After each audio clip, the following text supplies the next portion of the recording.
Hello and welcome to Network. My name is Spumelele Zondi with your technology and social media news. If you want to be a part of this technology conversation, you can find us on SABC Network. Now that's on Facebook, Twitter and Instagram. It's newsnetwork at sabc.co.za on email. You can also use the hashtag SABC Network. Here's what's coming up in the program. We tell you about a program that assists unemployed graduates by giving them digital skills training. As gaming grows as a sport in South Africa, the country's top gamers share some of their challenges. Now, Bitcoin has crossed the $10,000 mark recently. We tell you about this cryptocurrency. Tefo Mohapi from iAfrikan joins us for that discussion. Hello, and thank you for being a part of our network, Tefo. Thank you for having me. Now, should people be investing in Bitcoin? I'd say they should be more cautious about investing and treating it as an investment, but we can discuss that later. All right, we will discuss that later in the program. But first, let's start with your technology and social media news.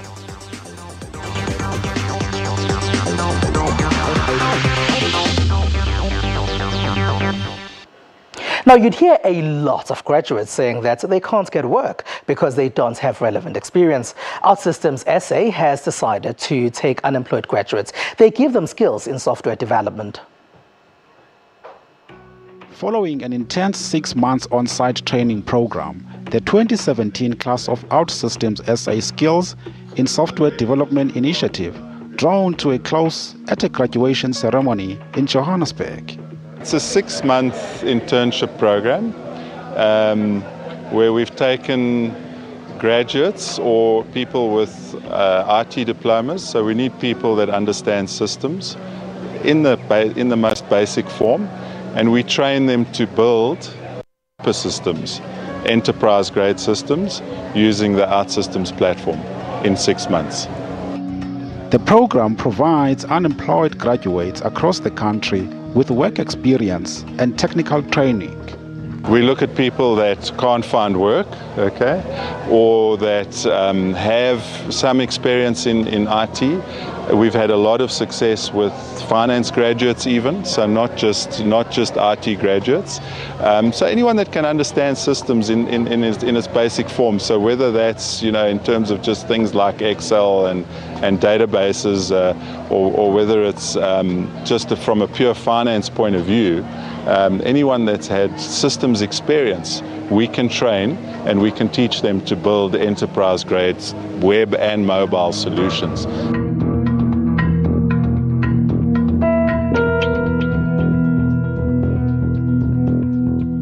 It wasn't just we there bashing on the keyboards or anything like that. We also had to learn regarding opening up your mind to this new software, which is basically changing the way you think in terms even your daily life. Getting experience, project experience for one, developing and just getting to see and experience this whole new way of doing building applications. I think that was it for me.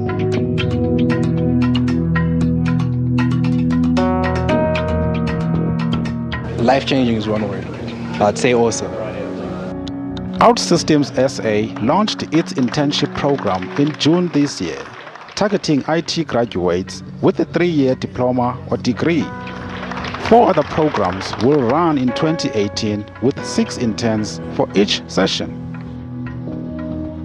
Gaming is gaining popularity in South Africa. While a lot of people say play video games just for fun, there are many who are into the spectator side of eSports. A lot of companies are now launching products that target gamers, but professional South African players say their struggle isn't the quality of devices. As Lenovo launched its Legion laptops, like many, they said they're targeting gamers because of the great graphics the laptop provides. So it was a full afternoon of playing video games for these guys.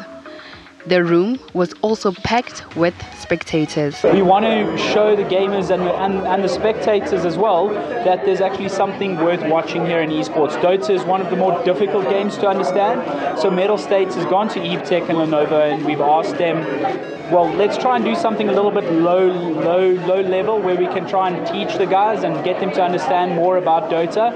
And it also is the partnership between Tech and Lenovo with regards to their new laptop that they're launching here today. Professional gamers here said while eSport is growing in South Africa, they struggle with slow internet speeds. We're in Africa, we're right at the bottom, so when we connect to one of their servers, it's basically 200 milliseconds. So if you don't know what that is, basically when you click now, it only reacts a few seconds later. So whereas they're clicking and it's almost instantly, it's just not fair in a way. So we would kind of have to go overseas in order to compete against all the overseas teams. One of the biggest issues is latency between us and the Europe server or any international server, and I think that affects us quite a bit because we don't have as much opportunity to play against them and compete against them, and then obviously that's not helpful. So that's an issue. I don't know if there's a real fix for that besides fiber. I think that's the best we're going to get. Another issue I'd say is we need to encourage more people that aren't into esports to get into esports. This means that the European counterparts have faster reaction times when they're competing online. They hope this will improve so they too can be counted among the best in the world. Many have been complaining about the high cost of data in South Africa. A lot of people don't even know which apps are consuming most of their data. Google thinks they found a solution that can help. Detali is a new app that lets you know where you are consuming a lot of data, and it tells you your consumption history. We've all received massive shocks on seeing our data bills, or on realizing that it has depleted without noticing. Google says it has a solution for us. It's not called Detali, as I've been pronouncing it. Detali, that's how you pronounce it. They say they're mostly targeting countries that will produce the next billion internet users. These countries are South Africa, Nigeria, India, and Philippines. The next billion users of the internet will not come from the US. They won't come from Europe. They will come from continents like Africa. And if we're going to build products for markets like Africa and the Philippines and India, we need to understand those users. Detali will help you monitor your data usage. What Detali helps me do is I can turn on my data saver and it will make sure that I'm not using data in the background. So there's no data leakage in the background, because a lot of apps use data in the background. And that doesn't mean I can't go into Instagram and watch all the lovely videos I want. I can still do that. It just shows me how much data I'm using to consume. And it tells me what time of day I'm consuming, where my spikes are. And a lot of my spikes are usually between Uber rides, so where I don't have access to Wi-Fi. Google says the word and its unusual pronunciation come from India. It is SABC Network on Facebook, Twitter, and Instagram. News Network at sabc.co.za on email. After the break, we'll chat about Bitcoin with Tefo Mohapi.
The countdown has begun.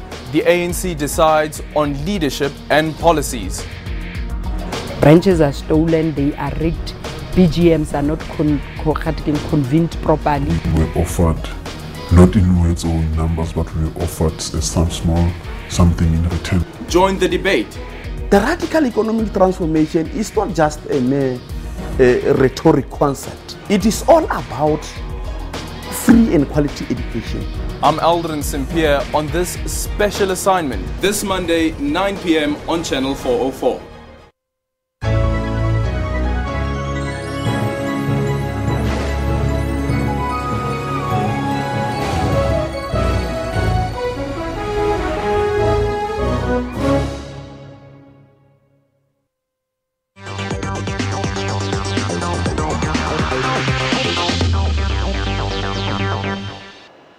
It is the SABC Network on Facebook, Twitter, and Instagram. News Network at sabc.co.za on email. Thank you very much for staying with the program.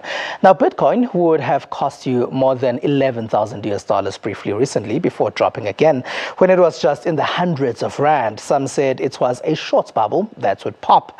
In Zimbabwe, that country's Bitcoin trader is charging more than the international going rate for the cryptocurrency.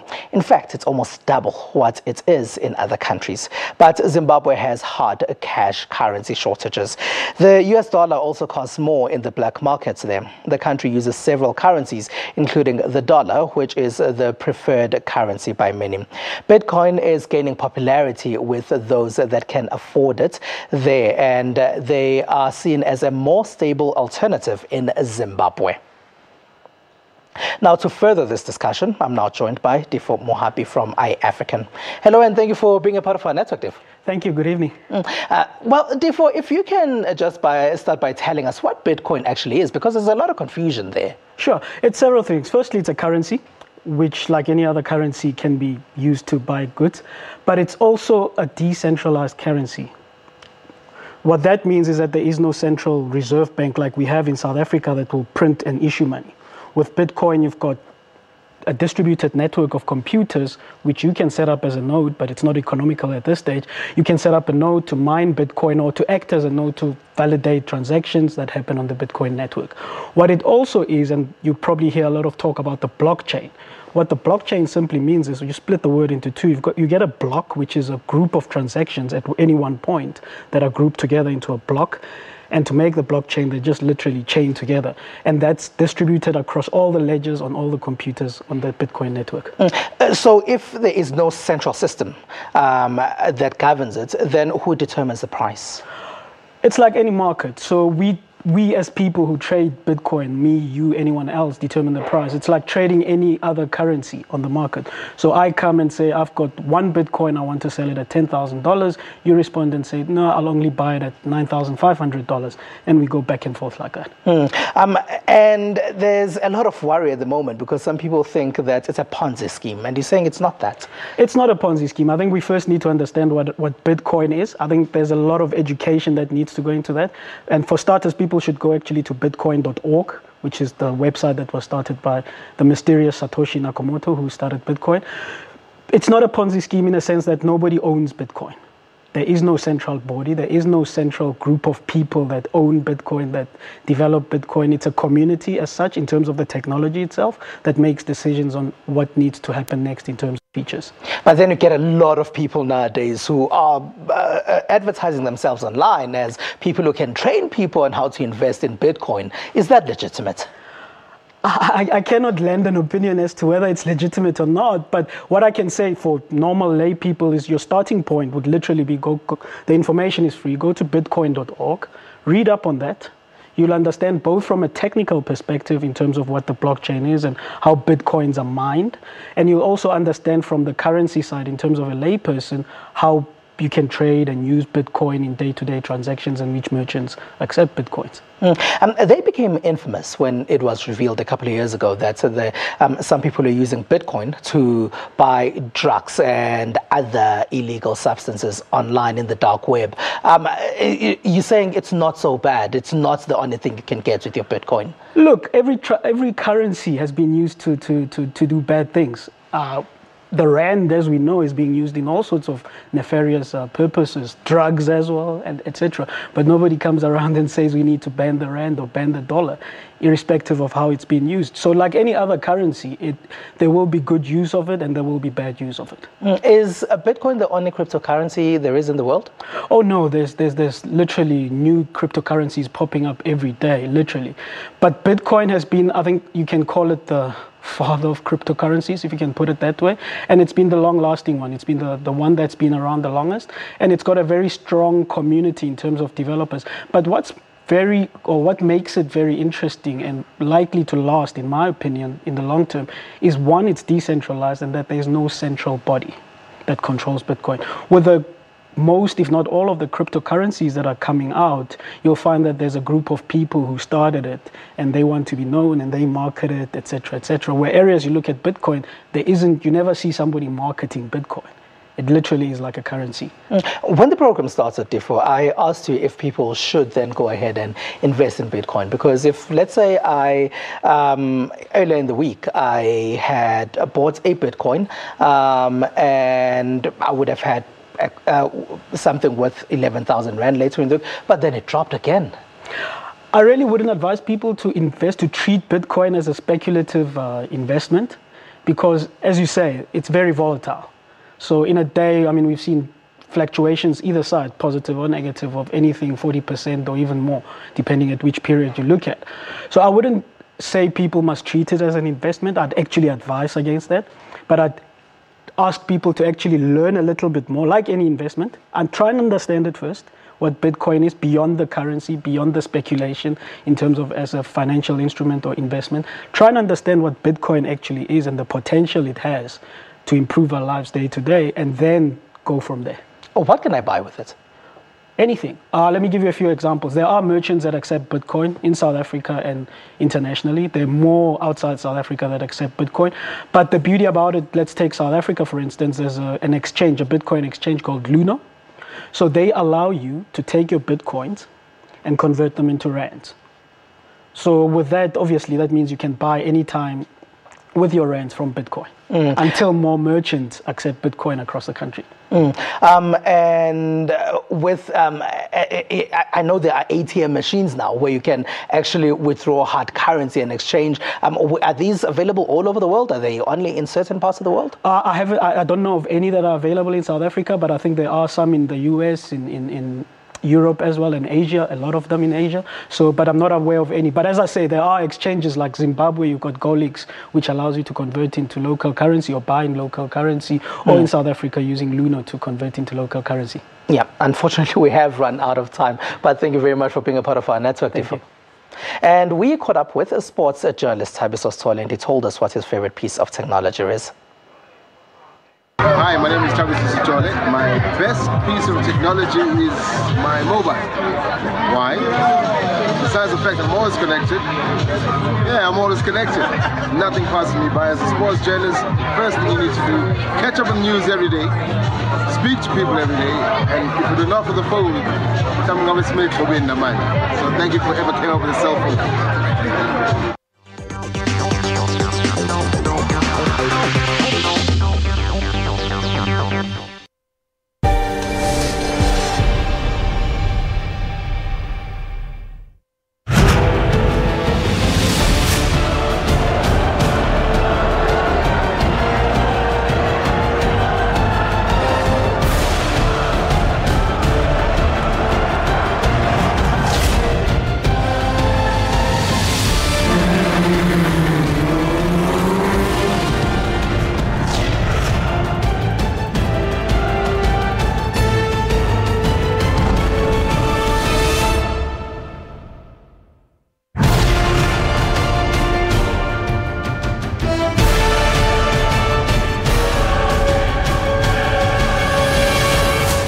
Live, Saturday and Sundays at 8:30 p.m.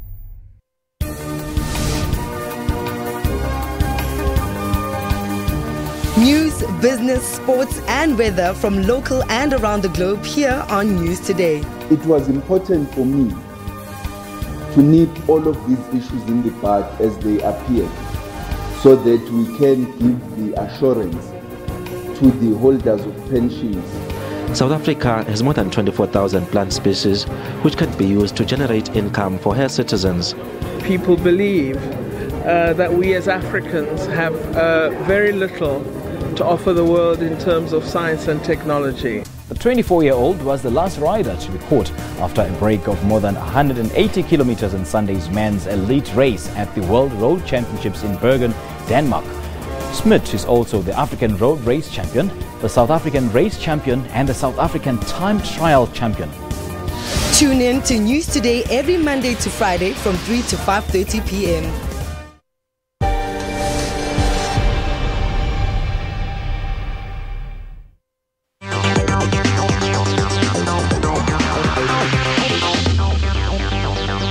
Hashtag SABC Network, welcome back. Now, Huawei has overtaken most of its competitors to be one of the top 3 smartphone brand manufacturers in the world. They're now getting in the business of laptops. Producer Sandile Hlangani tells us about their first one.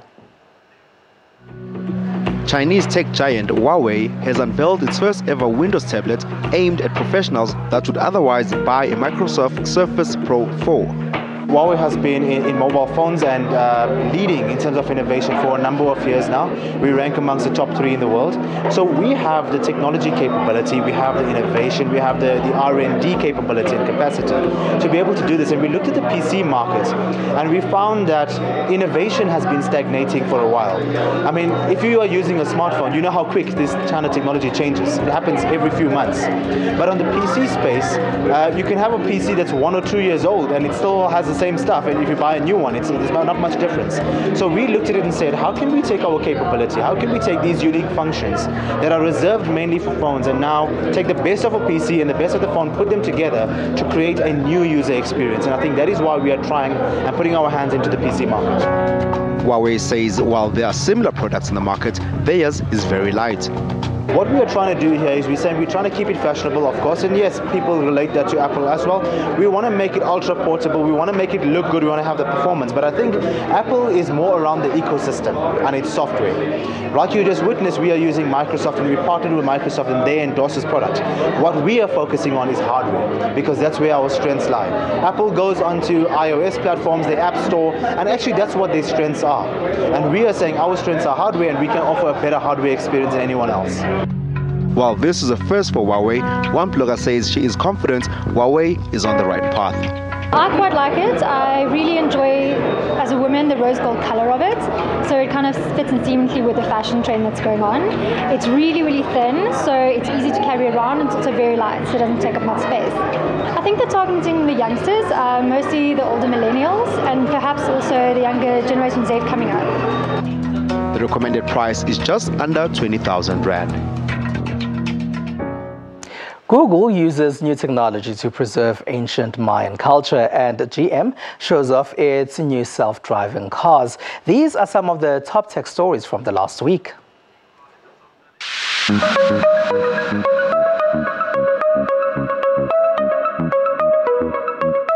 Ancient Mayan culture is being brought into the digital era after the British Museum opened its archives to Google. The Google Maya project uses cutting-edge technology to digitally preserve thousands of Mayan artifacts in order to bring them out of their storage crates in London to a new global audience. This is the first project of its kind for Google Arts and Culture to be focused on the digital documentation of cultural heritage, for the digital preservation of it and sharing it. Using technology which includes 3D laser scanning, photogrammetry, 360-degree panoramic street view captures from Mayan sites throughout Guatemala. Objects from the museum's world collection, as well as VR tours and experiences, are available online. Now heading over to Asia. Uber executives are traveling the globe to reassure regulators that the company is changing the way it does business after a string of controversies hurt the ride-hailing firm's reputation. I'm on the road to at least 1 to 2 countries a week around the region, and in each of these countries, meeting first with regulators and government, with partners, with the teams themselves. So we have work to do, and we've acknowledged that, and we're hard at it, running very hard. A stream of executives have left Uber in recent months amid controversies involving sexual harassment, data privacy, and business practices in Asia. The board also removed Travis Kalanick as its chief executive in June. Now heading over to the US of A. General Motors on Tuesday showed off the self-driving cars it plans to roll out soon as a ride service. We've set this vision: 0 crashes, 0 emissions, 0 congestion. Autonomous vehicle technology is going to be a huge enabler for us to achieve that vision. What Cruise has allowed us to do is to accelerate and get ourselves into a really strong position where we believe that we will, in relatively short order, be able to deploy this technology at scale in the most complex environments. Major automakers like GM, technology giants like Alphabet, and top suppliers like Intel Corp have poured billions into the highly competitive autonomous vehicle sector, although car makers have yet to figure out how to make money on the cars. Now this week, a Twitter poll has been asking if you've ever used a Bitcoin before. Now 5% of respondents say yes, 59% say no, and there is 36% asking what Bitcoin actually is.